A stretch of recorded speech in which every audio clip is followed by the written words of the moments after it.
Bargi dam में हुए हादसे के बाद जो 4 लोग अभी भी लापता हैं और जो 28 लोगों का रेस्क्यू कर लिया गया था, इसके बाद भी कहीं न कहीं जो सवाल है, वो खड़े हो रहे हैं।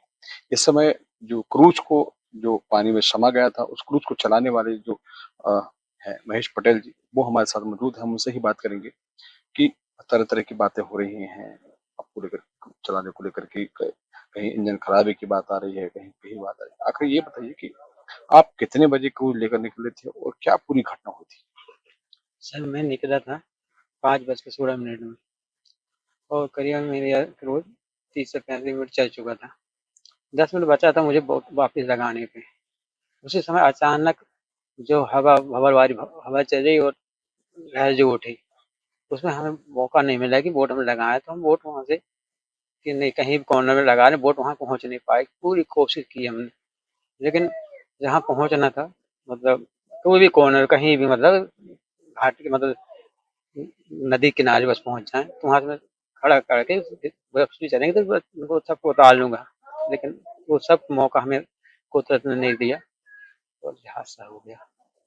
जब आंधी-तूफ़ान आया, जब आपने देखा कि सामने से आंधी-तूफ़ान है और आपका क्रूज़ है, आपको आहट तो लगी होगी किस तरह से? वो माहौल, वो मंज़र क्या था? किस तरह से था वो? वो सर इतने खतरनाक सबसे दिखा कि मतलब फूड अभी वैसी हो जाएगा, लेकिन फिर मैंने सर हिम्मत नहीं हारा, लेकिन अपनी मैं बोला नहीं, बोट कहीं ना कहीं मैं लगा ही लूंगा, पूरी कोशिश करने के बाद। और वो कोशिश मैंने पूरी की और बोट मेरा रह ही जाता था, 50 मीटर करीब बचा था वहां से किनारे में लगने के लिए। और उस समय जैसे ही बोट में पानी आना शुरू हुआ, तो फिर मैंने ऊपर फोन लगाया, मैं सर बोट भेज दीजिए, बोट में पानी भरना शुरू हो गया है। उन्होंने बोला ठीक है। इतना बोलने के बाद ही सभी लोग ऊपर वाले जो आप फिर सब जाके आगे पहले तैयार थे, वो इतना बोलने उससे 2 मिनट बाद जो बोट मेरा डूबा है, तो हम आपसे क्या बोले, बस ऐसी करवटें दे दी उसकी की है कि घर मच गया। वो सब मेरी आंखों से देखा हूँ मैं। और जितने और ऊपर वाले जो जाली में वहां फंसे हुए थे, उनको मैं निकाल के और एक वेब साइड मुझे भी बाहर फेंक दी, फिर उसके आगे से तो मैं भी बहते हुए आगे निकल गया। और जब मैं जहाँ तक मेरे भी परिवार है, जिनका परिवार गया है, उनको भी बहुत बड़ी से ठेस पहुंची। और मैं दिन रात मेरे को ना आँखों के सामने वो नजारा जो होता है, वही चीख पुकार और वही बच्चों का वो, मैं ना सबसे खा पी पा रहा हूँ ना सो पा रहा हूँ। बस रात दिन उन्हीं की याद आती है, बस वही देखते हैं। मेरा परिवार मुझे नहीं देख रहा है इस समय, सिर्फ उन्हीं की चीख पुकार दिख रही है बस। क्या लगता है कि जब वो जो मंज़र आया होगा, तूफ़ान है, आया होगा, तो क्योंकि जब जो चीख-पुकार मची होगी लोग ऐसा भी कहा जा रहा है कि लाइफ़ जैकेट है, वो उस समय नहीं पहनी थी लोगों ने। नहीं सर, मेरा केबिन अपर डेक में, मैं वहाँ पूरे लोग पहने हुए थे। नीचे मैं बोल दिया था अपने क्रू मेंबर से, बेटा वहाँ सबको लाइफ जैकेट दे देना, पहना देना। उन्होंने बोला हाँ भैया, सबको पहना दे रहे हैं। उन्होंने सबको लाइफ जैकेट दे के आया था। उन्होंने बताया भी भैया सबको लाइफ जैकेट दे चुका हूँ, और बता दिया कोई वहाँ केबिन में चले जाए, मतलब बालकनी में चले जाए, ऊपर आ जाए। जब आप क्रूज़ लेके निकलते हैं, तो लोगों की गिनती तो होती होगी कि आखिर कितने लोग क्रूज़ में बैठे हैं जी क्योंकि एक कहीं न कहीं है, तो कि उस समय अ, बड़े कितने थे और बच्चे कितने थे और आप लोग कितने थे इसमें? सर, हम तो 2 ही मेंबर थे, और बच्चों की गिनती तो 5 साल से नीचे जो होती है उनकी होती नहीं है सर।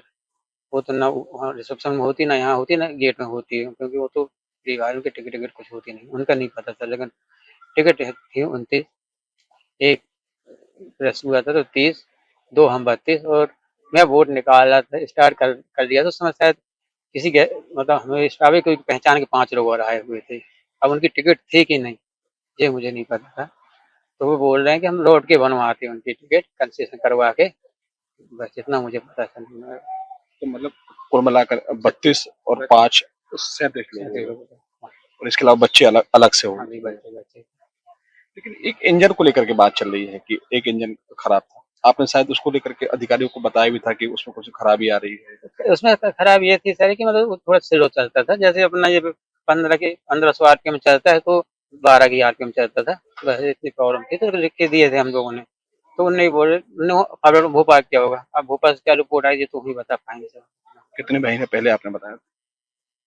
मतलब फिर 3 महीने के पहले बताया जाता है। ये रिकॉर्ड रखा होगा वहाँ पे। हाँ, 3 महीने पहले आपने इंजन को लेकर के अपने अधिकारियों को शिकायत दी थी जी आपने, लेकिन अधिकारियों ने कोई अमल नहीं किया। अब वो अमर ने यहाँ से तो भेज दिया होगा शायद, तब वहाँ से आने में या पास होने में कितना टाइम लग रहा होगा, ये तो मुझे जानकारी नहीं सर। दूसरा सवाल आपसे ये है कि जब आपने अधिकारियों को बता दिया, उन्होंने अमल नहीं किया, तो ये क्रूज़ है, चलने में कोई दिक्कत तो नहीं आ रही थी? नहीं, क्योंकि नहीं सर, इसमें कोई दिक्कत नहीं सर, एक इंजन से आप आराम से निकाल भी सकते थे, लगा भी देते हम लोग। और अभी इस पे हाथ दोनों इंजन चल रहे थे, कोई दिक्कत ही नहीं थी।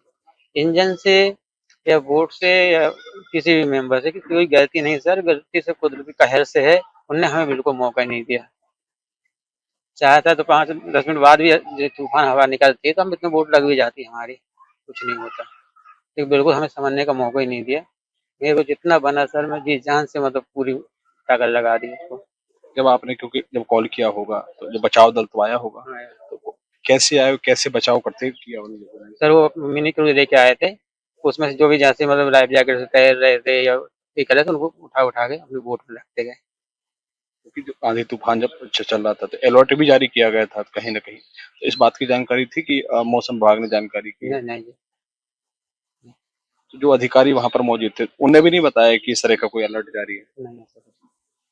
मतलब आप लोगों को जानकारी नहीं थी ऐसे जी, कुछ? जी। दूसरी चीज़ अब क्योंकि कहीं न कहीं आप पर भी कार्रवाई हुई है, तो क्या कहना है इसको लेकर? सर मेरे हिसाब से मेरे ऊपर जो कार्रवाई की गई इस तरह से गलत है, क्योंकि ये तो कुदरत की मार है। इसमें जब कुदरत की मार जब होती है तो कोई हाथ नहीं लगा पाता, ना कोई उसको रोक पाता है। तो फिर आप भी जानते हैं कि मतलब कुदरत की मार के सामने कौन झुकता है। बस यही कहना चाहूँगा मैं। और जो परिवार गुजरा हुआ है उनसे मैं हाथ जोड़ के क्षमा याचना चाहता हूँ कि वो सब हाँ, देख मेरा भी परिवार है, उन सबसे एक बार ये आपने ये बताइए, जो क्रूज है, आपने चलाना कैसे सीखा और आपने जो पढ़ाई है आपकी, कहाँ तक आपकी पढ़ाई? सर मैंने क्रूज़ अपने जो यहाँ के कैप्टन साहब थे उनसे सीखा हूँ। उनने ही मुझे यहाँ क्रूज़ चलाना सिखाया था और जब मैं ऐसे ही चलाने लगा तो फिर मुझे एमपीटी द्वारा भोपाल में उनको बुलवा के ट्रेनिंग दी गई। आपकी ट्रेनिंग पढ़ाई कहाँ तक है? फिर से पढ़ाई 8वीं तक है। मतलब 8वीं तक कहाँ, गाँव में ही पढ़ाई की आपने? हाँ जी, वर्गीज में। ये जब क्रूज आपने नेवी वालों से चलाना सीखा, तो ये बीच-बीच में जो आता होगा कभी अधिकारी लोग की चेक करने के लिए आकर कि उसमें कोई खराबी नहीं, तकनीक को लेके कभी चेक होती थी, इसकी नहीं होती थी? फिर चेकिंग हो तो मतलब अधिकारी तो फिर चेक कुछ नहीं कर सकते, वो आएँगे तो हैदराबाद वाले आते हैं तो वही चेक करके बता सकते हैं कि मतलब क्रूज़ में क्या खराबी क्या नहीं। और अब इतने साल में हम लोग को भी नॉलेज हो गया था कि मतलब क्रूज़ में क्या दिक्कत आ रही, क्या नहीं आ रही। अच्छे से नॉलेज हो गया था। कभी ऑडिट वगैरह कुछ होता था उसका, कोई कुछ कि आकर जाँच-आँच होती थी, उसकी नहीं होती थी कभी? क्योंकि जाँच होती थी, हम ही लोग करते थे मतलब कि आलमारी चेक कर लिए और कहीं आवाज़ आ रही है, सॉफ्ट में आ रही है, इंजन में आ रही है तो कंप्लेंट करते थे, फिर हैदराबाद वाली टीम आती थी, वो सुधारती थी उसको। मतलब टीम नहीं आती थी, आप चेक करके बता देते थे? हाँ, चेक करके बताने के बाद फिर टीम आती थी। हम जब रिपोर्ट अभी देते थे। कितने दिनों से टीम नहीं आई थी अभी? अभी टीम नहीं आई सर, करीब मान लीजिए आप, हाँ, डेढ़ साल करीब हो गया। ये थे जो क्रू चलाने वाले, जो क्रू ड्राइवर हैं, महेश पटेल, जिनका साफ कहना है कि आखिर जो पूरी जो घटना घटी, जो कहीं न कहीं जो कुदरत है, उसको ज़िम्मेदार ठहरा रहे हैं। फिलहाल जो महेश पटेल है, उन पर विभागीय कार्रवाई तो हो गई है, लेकिन अब भी 4 शव हैं, वो अभी भी नहीं मिले हैं। फिलहाल एनडीआरएफ और एसडीआरएफ की टीम है और इसके साथ ही जो आर्मी के स्पेशल ड्राइवर हैं, वो लगातार प्रयास कर रहे हैं।